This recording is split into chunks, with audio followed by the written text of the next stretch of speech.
right, what's up, everybody? We're back for episode 2, hanging out with the Franzes. What's up? Our kids are asleep.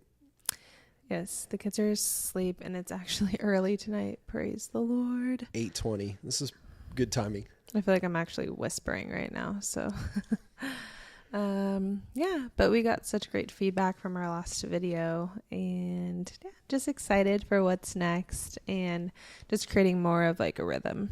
Totally. You know, but yeah, we wanted to talk about some topics regarding moving, or just like transition, and more like topics around marriage, parenting, tonight, and this could be something maybe you can relate. You're going through it. Maybe you're thinking about it. I feel like remember that time when we were thinking about moving and like the Lord's like stirring things up inside of you, and you're just like, we can't tell anyone. I know.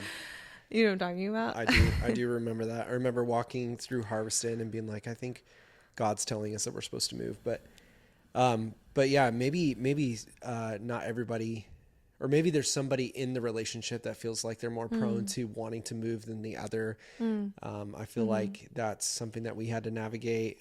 Sometimes it was you, sometimes it was me. I think that I'm probably more prone to change, thriving in that kind of an environment. But yeah, I mean, for us, so just to give context, we moved to Nashville, Tennessee in 2021. And COVID was the thing, but we didn't know it was like going to be that serious of a thing. And we ended up moving to Nashville, Tennessee, and left California. And but like background to that, like when we were planning to move, we thought it was going to be like a year. And so we were like, oh, so that was like 2020. So we're like, we have time, like we're chilling.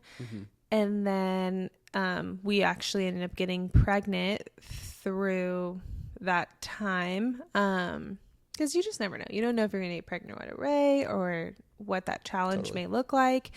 And yeah, so we got pregnant with little Tennessee and ended up moving the move like forward, like up. And that was very interesting because I was 6 months pregnant, moving across the country. That was a lot. James just like looking into outer space right now. It was a lot to navigate and figure out. What was did you have any sticker shock? Did you feel like any buyer's remorse to like when we left and we landed in Tennessee? I mean, it's completely different. And there's probably a lot of people that there's this draw or this appeal to like leaving the West Coast and like moving to like somewhere and like kind of letting your roots down in a different place. And everyone has different reasons. I've heard so many different reasons for wanting to move to Tennessee, but I'm just curious like what your experience was. It's always so funny. Like when we tell people like, they're like, oh, where are you from? And I just like, I'm like, originally we're from Southern California, but we were in Nashville. And people are like, oh, you're doing the opposite of what everyone's doing. And we just laugh. I'm like, yeah. But there's no place like California, guys. Like, truly, it's home. But I remember there being times where we were in Tennessee and being like, I feel like we never even moved because we ran into people every week. Yeah. I'm not even kidding, because I think so many people were wanting to move during COVID and just like scoping places out. And so every time we went to downtown, we would run into somebody that we knew. And I was like, James, I remember having conversations with you when we were there and being like, I feel like we haven't even left because we keep seeing people that we know. Yeah. And that was kind of like comforting. Like it helped. I definitely felt like there was not a dead weekend where we didn't have visitors or people that we would run into, like you were saying, from California. And so I think that was something that was interesting for sure. I thought it was like, dang, it feels like we're moving so far away. But then in the grand scheme of things, like we just serve a big God and it's a small world and there's people go there all the time. And so, yeah, I think the weather for me was a big, it was a big surprise. I mean, I didn't realize how much of a factor that would be. Things like busting pipes. We had our pipes bust the first Christmas and flood out like the garage. Yeah. And just like little things like that like you just wouldn't even think about. Well, I think also like first time home buyer in a new state that you're unfamiliar with hello, that is like just a shock and all as well. But we had a lot of like support and whatnot. I feel like we built a community pretty quickly, like when we got there. And so, yeah, that helped a lot. But what Which, would you say? well, that's not normal for most people. I think a lot of people Okay. move to the South and they're like, I'm going to find community right away. Yeah. And then they go like 2 years without even like really finding like solid people. And Mm-hmm. that definitely wasn't our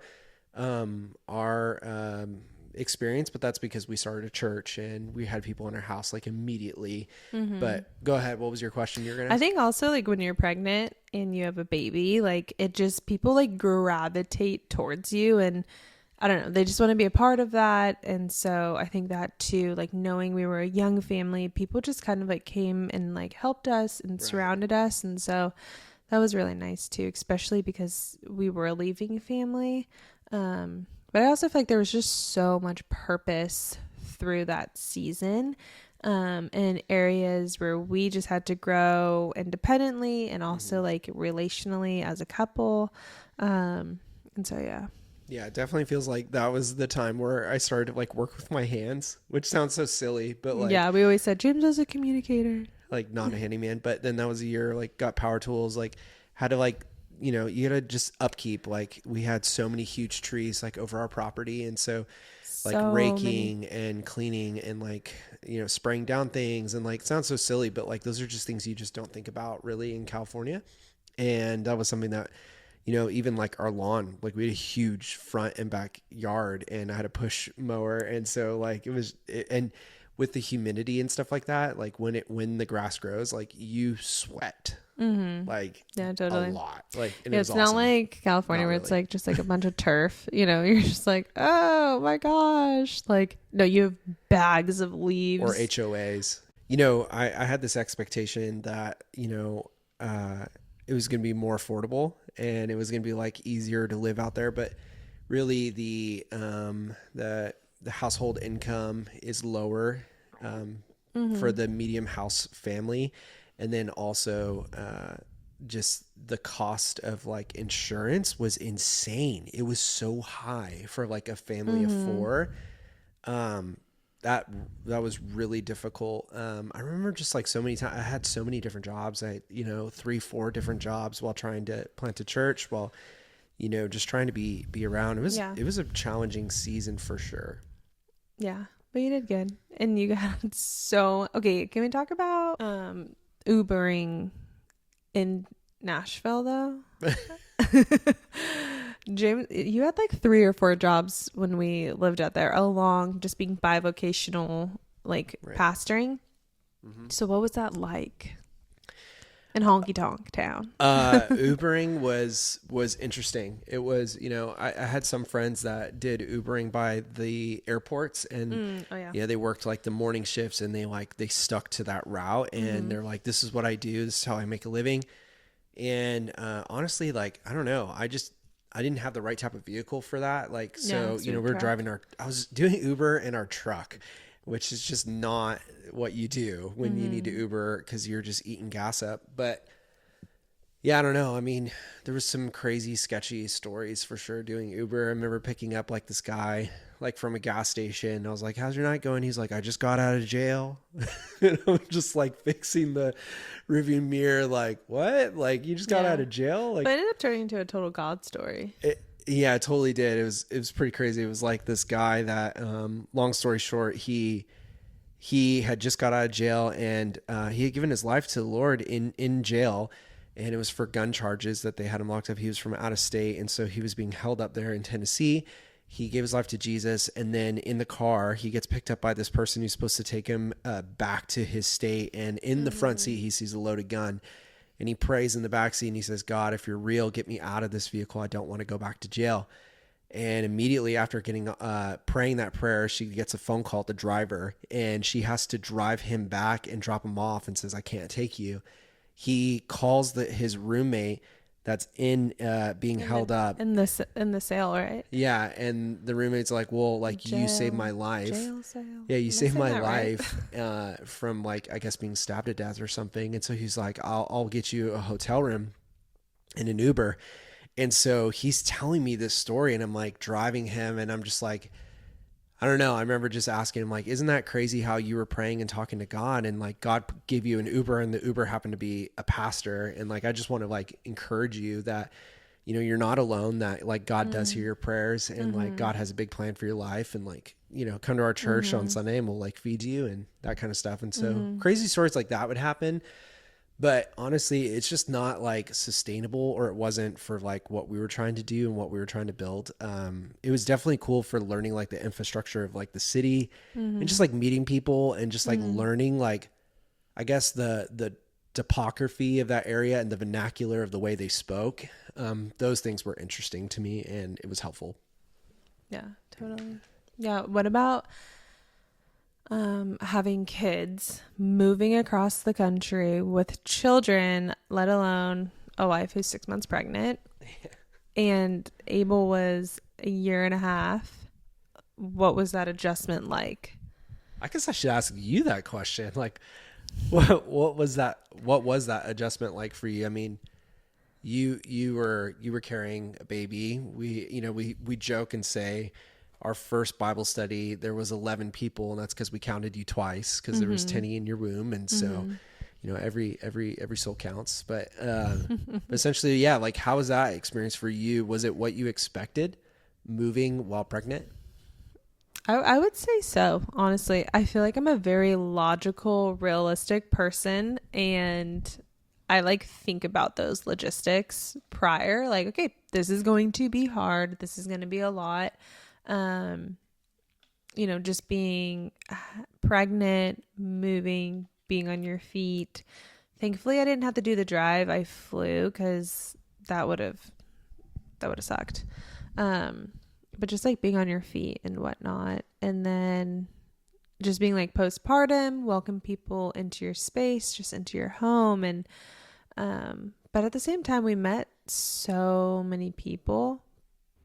But I've had conversations with other, whether it's pastors or wives that are on staff, like who are in ministry. And I think that's something that is not talked enough at all. Like, I feel like a lot of like podcasts and YouTube is all about like ministry and prophecy and evangelizing and reaching the lost in the gospel, which is beautiful. But also, like, on the other end of that is a family, is so much sacrifice. Yeah. And I think that is really like where our heart like stirred up, and honestly just like our story came to life after that season, because that's when like the Lord clearly spoke to me and to you about like, you don't have to sacrifice your family on the altar for ministry. Like, I've already paid it, like it's finished, and this is not how it's supposed to be.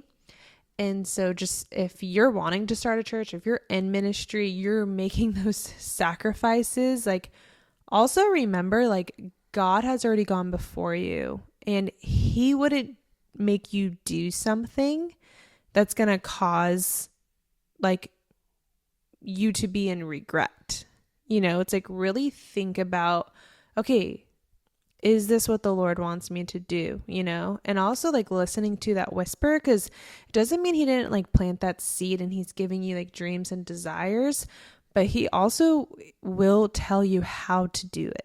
And so there's times where you're in that process and you just feel like that nudging from the Holy Spirit and like that obedience to be like, okay, God.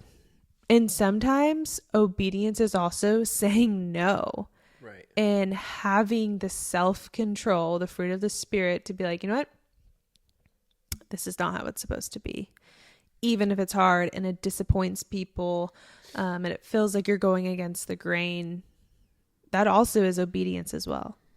Yeah, there was definitely, like, I wouldn't recommend planting a church with newborns.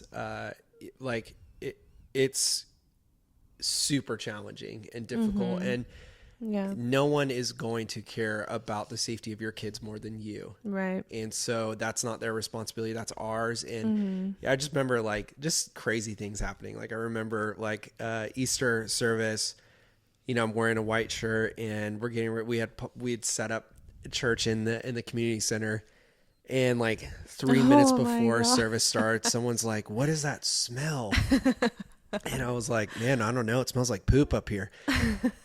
And then out from around the curtain comes Abel, our son, our firstborn, and he's like, "Dad, I had an oopsie," and like Because I we were like in the middle of potty training him. yeah, and Like so not I at church, I look but behind the curtain, you know, and you got to get rid of the smell immediately, 2 to 3 minutes before service starts. And so I grab it and I'm like putting just all dad this mode.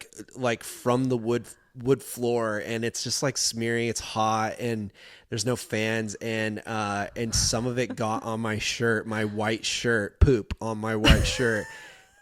Literally don't have time to go and like clean it up. And even if I could, I'm not good at cleaning up like messes like that. I've never been like Brooke can literally dab a napkin and just like make a spot disappear. If I do it, it gets worse. And Yeah, so because I think our like children's ministry was downstairs, so I think I was like finished setting up. And I remember like walking up the stairs, and I think you had like kind of just pulled him away, and someone was there. They're like, "Oh my gosh, like you got on your shirt." you're like, It might have been Lauren or something. I don't know. was like, "This." I just remember thinking like, "This isn't real life. Like this is not happening right now." I know. But it was. Totally. Yeah, so just things like that, you know. The things no one talks about. No, you can't prepare for those kind of things, like our kids being sick and having like fevers and like having them throw up, like because we didn't have anybody, we couldn't afford childcare, we couldn't afford somebody to watch our kids at our house. We didn't trust anybody watching our kids at our house. Yeah, Let I alone, think it's not that like we didn't that's know a hard anyone or thing. Yeah. family.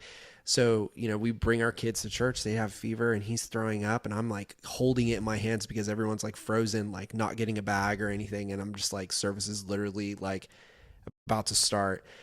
And it's just like things like that where I'm just realizing like, man, like we didn't prepare for those things. How can you? Mm-hmm. No one really talks about those kind of experiences. We felt alone, you know.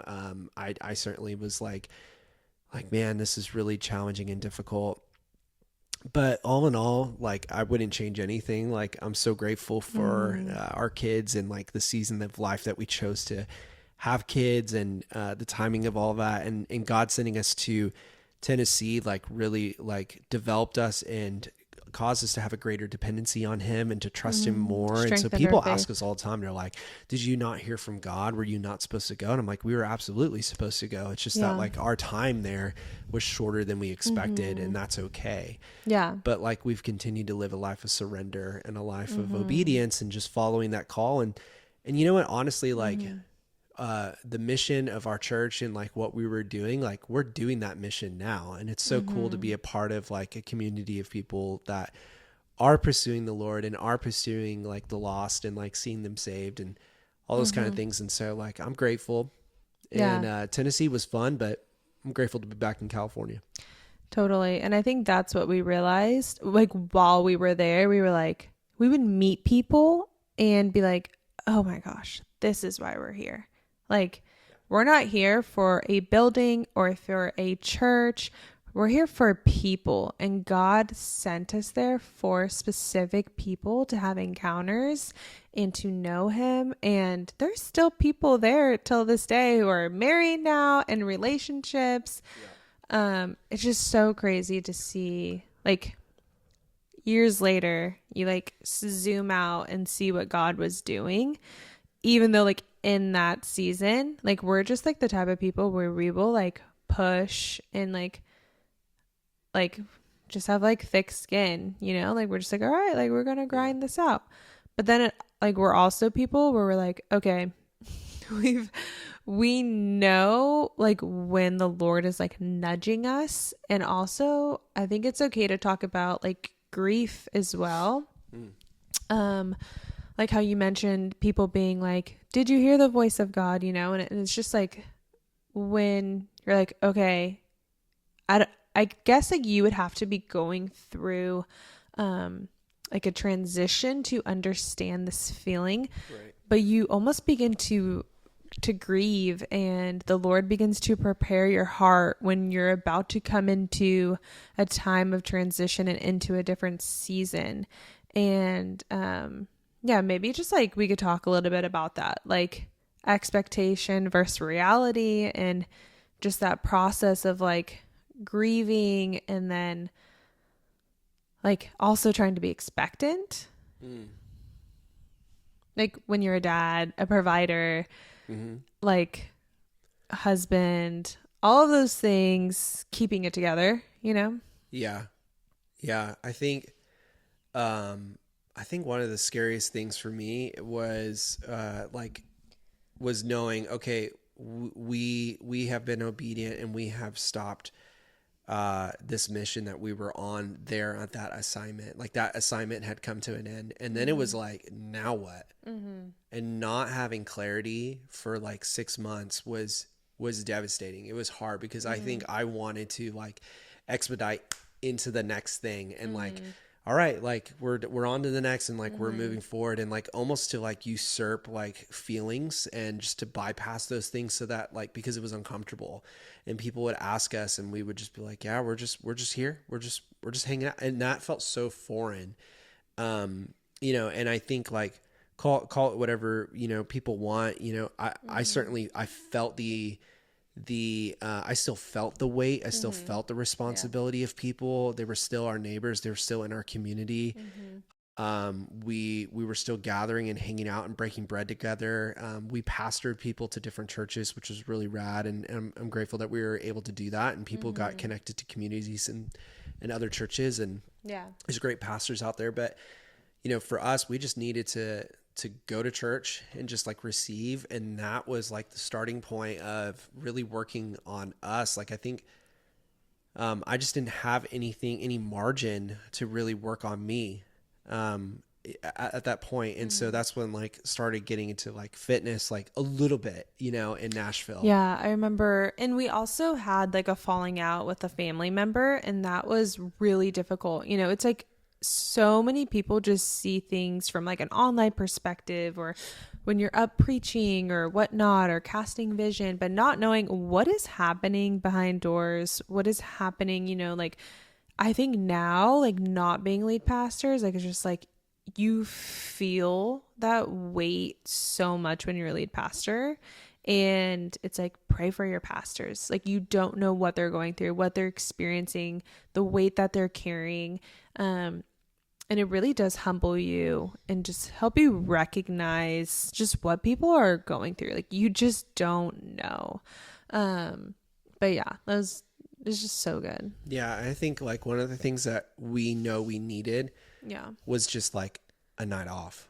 Like Yeah. we needed like date nights, and, Yeah. you know, maybe talk about that. Like, what was that season like for us? Like we didn't really have the finances and things like that to really do much. Yeah, because when we lived in California, I did hair. And so we were like a dual income family. I worked, he worked. And then when we moved to Tennessee, obviously I was pregnant and then had our baby. And so I didn't have any clientele, like totally starting over. And that's like a reality as well. And so prioritizing, like it's like you're postpartum, and I don't, okay, I don't feel like I experienced like postpartum depression, but I feel like I did experience postpartum anxiety in that season and didn't recognize it until like 6 months to 8 months in. And I think I ended up getting prayer, and that really helped. Yeah, that was like a really hard thing through that journey. And then not having like a babysitter, different people. Eventually we found that, but it was like kind of towards the end. Yeah, we kind of, because Vanessa's family ended up helping us like kind of like towards the end. We had just like developed such a sweet relationship. Abel found his first best friend, but we definitely were like not prioritizing us and just like our marriage during that season, because there was so much output and there wasn't like enough people around to be like, hey, you guys need to like prioritize each other. And I think towards the end we actually ended up getting prophetic words like kind of towards the end, where people were like, link arms and like, you guys need to remember, like it's you guys like together and to prioritize each other. And like if you guys aren't healthy, then like how is anyone else going to be healthy? Yeah. And so yeah, that was kind of like towards the end. Do you remember that? So like what kind of advice would you give to people who are watching, maybe they're not church planters, but maybe they're busy, Just go their workers, and season. they're both working, they're grinding. Marriages decline and fall out. So many people we know like have like gotten divorced or separated, or it's complicated. And like, what in hindsight would you recommend, or what advice would you give to like keeping the marriage fresh? Yeah, I think once we moved to slow, like fitness, like health, mental health, because if some of like our first videos was more like mental health, like just kind of coming out of that fog and that cloud, and then prioritizing like date nights, like putting them on the calendar. I put it on our calendar every other week, like every other Thursday was a date night. And that was like, oh my gosh, we just like ate that up. Totally. And it's not, that may sound expensive, but it wasn't. It was like, go to the beach. It was 2 hours, literally. And some of the date nights, we were at the gym. We would literally go to the gym together, and people were like, you're going to the gym on a date night. But it was like, we needed this. Like, it fed our soul, and we just enjoyed. We're both like high in quality time on our love language. So for us, like, it filled our cup just being together and just like literally feeling your cortisol levels like go down, because you're not like, where's Abel, where's Tenny? Put it on the calendar, and it was just so exciting. Like, I remember putting it on the calendar, and you would be like, oh my gosh, I saw you booked a date night. Like, I'm so excited, and just doing like spontaneous. And there was even times where you did it too. You would text me and just be like, hey, I texted Lily. She's coming over. She's watching the kids. Shout out to Lily. Yeah, that was like cute times like that. Totally. I think another thing that we did is check-ins. And so what do Sundays look like for us? How do we do check-ins? Yeah. So every Sunday night, probably like kind of like after the kids go to bed, we pretty much sit on the couch like this and just go over like, what does your week look like? What's your schedule look like? Especially now that James is in school. It's like, okay, like, so you're going to go to the coffee shop in the morning before work and finish a paper, and then, or go to the gym, or, or vice versa. And just have like that expectation for one another. So you're not like, I feel like when your life is so full and you're so busy, it's easy to become like irritated and aggravated and just being like, well, you didn't tell me that, and just those type of things, but also extending grace to each other. Just like during those full seasons. But yeah, we would just talk about like expectations for the week, what our schedule looked like, and then just like give each other like feedback. It's really good. Yeah, I think one of the things I realize is that like we have different energy outputs for certain things. Like for me, like writing and reading is fun, and for you it could be a little more taxing, takes more output for you. For me, it's something that I've trained myself to do, so there's certain things where it's like, okay, if I'm going to be watching the kids for 6 hours, like it's not something that I normally do in my rhythm. And so like, that's a bigger output for me. For you, that's not like, and so I think recognizing like, that's where grace comes into play, is recognizing that what's easy for you isn't easy for me. What's light for you is not always light for me. What's light for me isn't always light for you. And I think just navigating those things together, communication, like that's huge. And then just like, honestly, just being affectionate and intimate and like, and just like genuinely interested with each other and flirting, like just those kind of things, like sending each other texts and just, cuddling on the couch, watching movies, scheduling the text messages. Oh my gosh. The other day, James scheduled me. He's like, you're going to receive a text in 30 minutes. And I just said, I love you. It was really cute. But what? I don't know. Yeah, no, I think that is super, super important. And I think like inputs and outputs, that's something as a couple, as a parent, just like an individual in general. This conversation is obviously a lot more about family dynamic, but also like you can watch these videos and learn things, like literally learn from our mistakes and like what God has taught us through this season and apply it to your life, because you're just going to gain wisdom and knowledge when you do encounter a season like that. Like, you Yep. can look back either to this podcast or to the Bible or to whoever Yeah. is speaking into your life right now. And just be like, oh yeah, I remember when that person was going through that and God spoke to them through it. But I think just like you said, communication is just so important. And that was something where, like, we argue better now. It sounds weird, but it's like, We communicate better.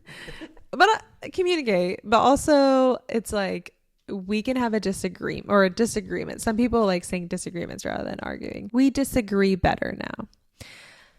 Because I feel like before we would almost like hit a wall when we would get into conversations where there would be like a disagreement. And now we're able to like see the other person's side, and maybe it's pride. I don't know. Like, maybe the Lord had to soften our hearts in certain area. But now, like, we're able to, because there's something happened the other day where, oh yeah, when we were at Yard House in Temecula and we were having a disagreement and we were like on a date night. And at first I was like, oh man, this night is ruined. This is not good.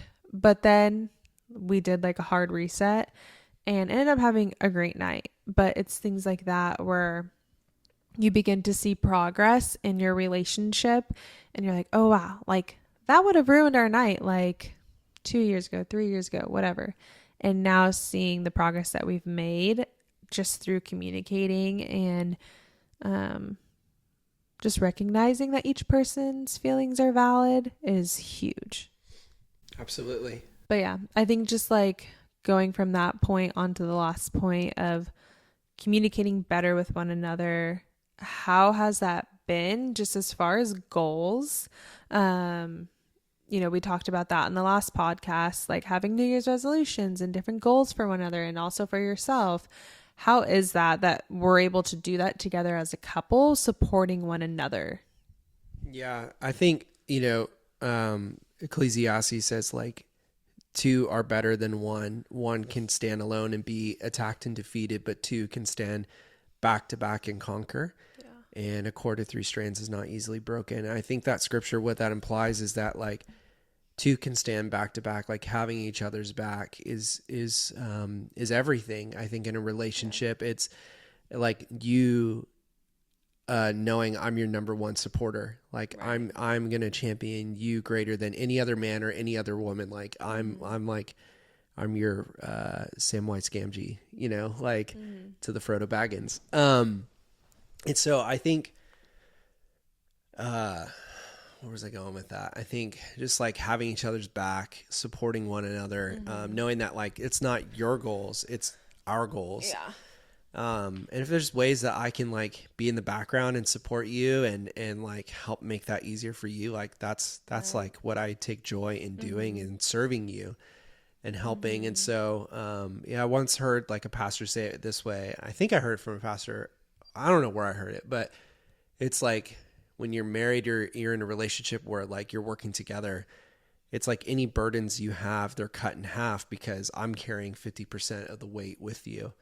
And then anytime like there's joy and there's something that we can celebrate, like that joy is multiplied because I'm celebrating that with you. And so like we're adding and subtracting from each other and helping. And that's something that like I really loved about our season in Tennessee was I thought we were going out there to like start this church that was going to explode and all these kind of things. But really like, I felt like what we went out there for was really just to like see you blossom and discover like gifts and to just like partner with things and like have permission to like collaborate on stuff and work together with it. And so that was huge for me. Yeah, that's good. I feel like also it's just like just being reminded as a spouse of like the power of life of death is in the tongue. And so remembering that over your husband or over your wife to speak life over them. And so when they come to you, especially like I've had to learn your language of dreaming because I naturally am just not, I don't feel like I'm naturally a dreamer. I'm more of like, oh, okay, well, we would need to do this and this to get to there. And sometimes that can be like discouraging to a dreamer.